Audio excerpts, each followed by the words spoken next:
can speak to Phillip de Wet. He's the associate editor of the Mail and Guardian, a newspaper in South Africa, and joins us from Johannesburg. So, Phillip, this is just the latest occasion that the EFF have been booted out of Parliament. Are their tactics against Jacob Zuma working, or does he appear embarrassed or politically hurt by any of it at all? It does not appear that way, no. The fact of the matter is that the EFF has used this manoeuvre several times before now. I think the South African public is getting rather used to it. President Jacob Zuma in Parliament is certainly getting used to it, and it hasn't really shifted anything politically for either party. And more broadly then, Zuma seems to be a little strengthened than he was a few months ago, and his biggest rival in the government, the Finance Minister Gordhan, is under pressure. Why is that? Well, Gordhan is facing potential prosecution. He's facing potential arrest on a matter involving his previous incarnation in the same portfolio. But I'm not quite sure that President Jacob Zuma is stronger than he was before, perhaps in public and perhaps in the public sphere. But of course, the real power in South Africa lies within the halls of the African National Congress, which has quite a large majority in Parliament. And what we're hearing, albeit in the form of whispers, but what we are hearing from within the ANC is that there are plans afoot to exit President Jacob Zuma from that position. So he may still find himself more under pressure from within his own party than he ever has in public. And are those plans surrounding local elections, and just how viable would that be as a proposition for the ANC?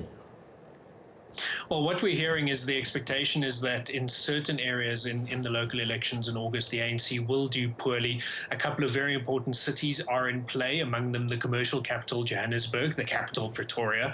And if any of these cities are lost, we understand that the plan is to blame that loss on President Jacob Zuma, to make him something of a sacrificial goat then, and to use that, perhaps to use it as a pretext, but to use that to exit him from the presidency. And Phillip, you mentioned that it's all about the power in the halls of the ANC. But what about the opposition parties in South Africa? What role do they have to play in trying to make sure that, or trying to force Jacob Zuma out of power? The major parties both have an uphill battle, but they are looking at one another as well as potential rivals. Until recently, the official opposition, the Democratic Alliance, had the opposition field pretty much all to itself. The Economic Freedom Fighters emerged out of nowhere, became the third largest party overnight. And in the public eye, the two parties are quite similar. They're both run by dynamic young black men, leaders who are quite eloquent, leaders who have a large public persona, leaders who are potentially more trusted than Jacob Zuma. So they not only have to contend with the ANC, they also have to contend with one another. And just more widely and finally, Phillip, if you will, where are we with the South African economy at the moment? It was in a lot of trouble recently, being downgraded and such by international bodies. Where are we currently with it, and what's it look like for the next few months? It's very volatile. The currency is quite volatile.